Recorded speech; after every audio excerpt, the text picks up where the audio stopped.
Once again, it's your boy Desmond Patterson. It's game day Sunday, so you know what that means. Pre-game flight plan. So today we got a tough game. Tough game against the Seattle Seahawks. We had to travel all the way across the country for this matchup. Um, what do we know about Seattle? Well, Seattle. When Seattle's mentioned, we think Russell Wilson and the Legion of Boom, this defense. But what we don't know, or most of us don't know, is that this defense was basically constructed by Pete Carroll and Dan Quinn. Now, Dan Quinn is the head coach of the Falcons, who we just beat last week. He was their former defensive coordinator. So a lot of the defensive looks that we saw last week against the Falcons, we will see this week. Different players, same schemes. Better players who played together for a longer period of time together. They know each other's idiosyncrasies. They know what each other is going to do in a certain set, defensive look. So it's not going to be quite the same. Last week we ran for 208 yards against Atlanta. What I've been saying all week is that if the Eagles can rush for approximately 70% of that, about 140 yards, you're looking at a good chance of walking out of there with a W. I don't mean one big long run of 70 yards, 60 yards, 50 yards. I mean grind out 140 yards against this team. It's going to be tough, but it could be done. Remember, going into last week, Atlanta was supposed to be fairly good against the run. Same thing this week against Seattle. With Seattle, you had the usual suspects, the Richard Shermans, Earl Thomas, Cam Chancellor, Bobby Wagner, KJ Wright, Cliff Averill, Michael Bennett, who won't be playing this week. Lucky us. This team defensively is probably the best in the league. As much as I dislike Richard Sherman, I can't go against what my eyes see. This team plays defense the way defense is supposed to be played. They're physical, they're fast. You can't out-trick them, outsmart them. You can't do any of that. You just have to beat them with execution, and you have to beat them with talent. The one good thing that I think about this matchup is the way that our offensive line played last week. But there will be a change. Alan Barbery is being inserted back into the starting lineup. He's coming back off an injury. So that Stefan Wisniewski will be sitting down. But I think that's a mistake. The last 2 weeks, this team has ran the ball more physically than they have all year. And that is directly attributed to number 61. I went back and watched every snap that this guy took, and I never seen so many pancake blocks.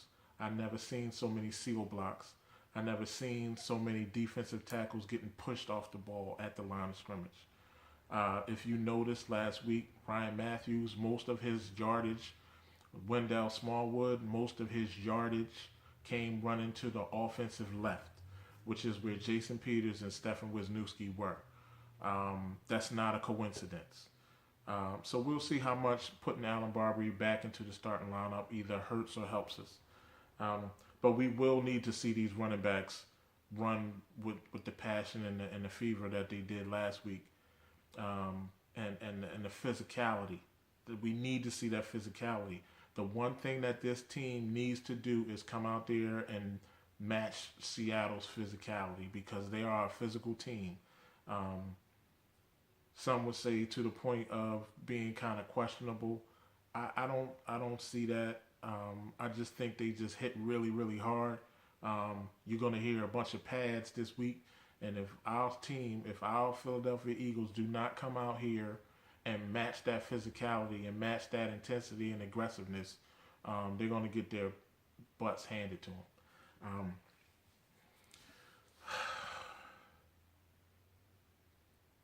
what we need to do, in my opinion, is come out and throw the ball deep.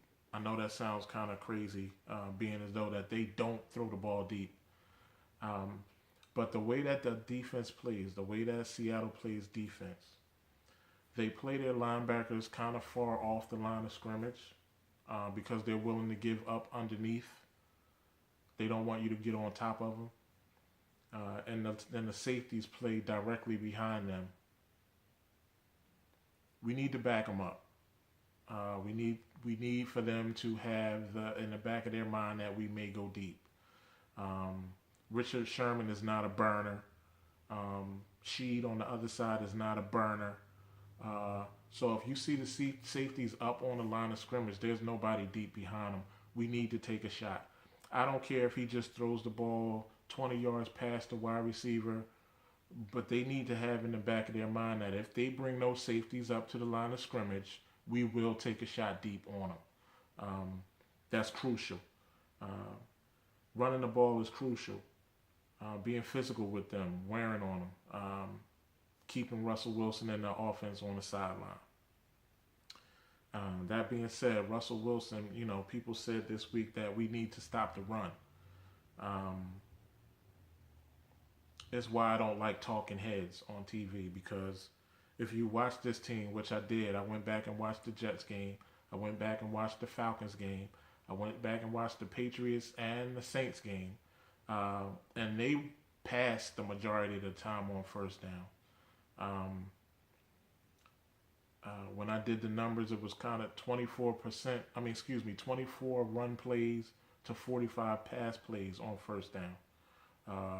And a lot of those run plays were when they had their back up against the end zone. So it was kind of like forced. They had to run because you don't want your quarterback dropping back into the end zone. So that leads me to believe that they want to pass. They want to throw the ball. Russell Wilson is their best player on offense, and they want it in his hands all game long. The running backs, they just cut their leading rusher this week. I don't know what was going on with that. But Thomas Rawls, who took over for Marshawn Lynch, is back off an injury. And C.J. Prosise, the rookie that they drafted this year from Notre Dame, is getting a ton of carries. Now, this is a kid that was a wide receiver when he got to college and converted to running back, so he can catch the ball out of the backfield. So we need to watch that the same way, kind of like the Lions used Theo Riddick and killed us all day. They use him kind of the same, so we need to keep our eyes open for that. The wide receivers on this team are not league-wide names, are not national names, household names. But Doug Baldwin and Jermaine Kearse, they get open. They know how to flow when Russell starts scrambling. They know where he likes to look when he starts scrambling, and they get there. So our cornerbacks cannot drop coverage this week. They have to stick to them, like tie a rope around their waist and tie the other end around your waist. You need to be wherever they are, because they will work and work and work to get open. The one person who I feel like is going to be crucial this week is Brandon Graham, our left end, because Russell Wilson likes to roll out, and he likes to roll left and then throw back right. So we need that pressure coming on his backside, so when he turns to set his feet, there's somebody in his face. Connor Barwin needs to have a big game, because if he likes to roll left, Connor needs to be there with pressure in his face. We can't allow him to get clean looks down the field. And I didn't even mention Jimmy Graham. Jimmy Graham, they got from the Saints. They traded for the Saints. They traded their center and a first-round pick for this guy. He didn't have that big of a year for them last year, but this year he's starting to get comfortable with Russell Wilson. Get comfortable with the offense. And if Gronk is the number one tight end in the league, you can make a pretty good argument that he's number two over Travis Kelce in Kansas City and Tyler Eifert and Cincinnati. We got a lot of ground to cover with these guys, because they're all viable options, they're all playmakers, and they all can hurt you. So our front four, Benny Logan, good to have him back. Fletcher Cox, listen, this is what I want to say. There are two rookies on this offensive line. One going up against Brandon Graham, one going up against Fletcher Cox. They have to win those matchups. They have to. Russell cannot sit back there and pat the ball and get clean looks down the field, or it's going to be a long day for us. One, we need to keep him on the sideline, and when he does make his way out there onto the field, we have to have pressure in his face constantly. Uh, this is a game that we cannot have turnovers, and we have to create turnovers of our own. It's going to be loud. This stadium has broken world records for decibels in an outdoor stadium. Um, and if we are not concentrating and focused, there could be a lot of false starts this week. Last week at home, Zach Ertz had 3 false start penalties. That can't happen this week. They have to be zoned in, they have to be focused, and they have to be zeroed in on their assignments and on his voice. Um, well, not mainly his voice, but the ball. They have to be looking in on the ball because they're going to use a silent count. They're going to have to. Um, People have said that the noise in this stadium sounds like there's a jet airplane engine 100 feet off the ground right over top of your head, just roaring. It gets loud. Um, so they're going to have to concentrate this game. Doug Peterson is going to have to fight the urge to go for it on fourth downs when they're in field goal range. You got to take these points. If you're in range, you got to take the points. I think that the points are going to be at a premium in this game. Field position is going to be key in this game. Donnie Jones is going to be, hopefully we don't have to see him that much, but if we do, that he's on his A game. Our special teams, Darren Sproles and Kenyon Barner, they're going to have to create positive field position for us this game. It's going to be hard enough as it is going up against this team. And when you have the wide receivers that we have who are not being as productive as their talent says that they should be, special teams is going to be key. Um, this week we're going to have to see that mad Ryan Matthews running hard, Wendell Smallwood, number 28, running hard like he does, quick in the hole and just bouncing. In college, his last year of college, he led the nation in runs of 10 or more yards. I believe that he's also doing that with the Eagles now. I mean, every time this kid touches the ball, he makes positive plays. So I expect to see that out of him today. I believe we can move this line laterally, which is what we're going to have to do because they have 2 gigantic men in the middle of this defense with Atiba Rubin and Tony McDaniels, 2 big 310 plus pound men. It's going to be a slow grind. But I believe that they can do it. They just have to keep their heads about them, keep their wits about them. The best thing that could happen is to get this crowd out of this game early. People give credit to Richard Sherman for being the best cornerback in the league. Okay, I don't see that. He plays like he's trying to see exactly how many penalties he can get away with. That's how he plays to me. Um, Shutdown corners are in your face. Jalen Mills is not a shutdown corner, but last week after Nolan Carroll got hurt, he followed Julio Jones from sideline to sideline. He was on him the second half of the game after Nolan Carroll got hurt because there was really nobody else to cover him. So he had to follow him from the left side to the right side. I don't see Richard Sherman do that. He's not a number one shutdown corner to me, in my opinion. Shutdown corners don't give 12-yard cushions. Shutdown corners don't bail on routes because they're scared to get beat deep. He's not a shutdown corner to me. He's a dude who he's a scrappy guy. He's got some length to him, so that helps him out a little bit. But he capitalizes on quarterbacks' mistakes who played like they're scared because of his mystique.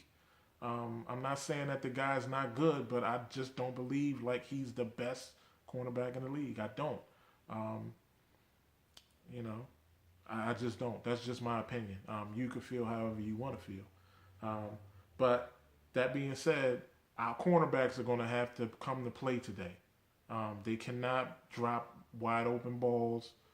If we get a chance to get in field goal range, if we get a chance to convert a first down, if we get a chance to extend the drive and keep the ball and keep them on the sideline, we have to do it.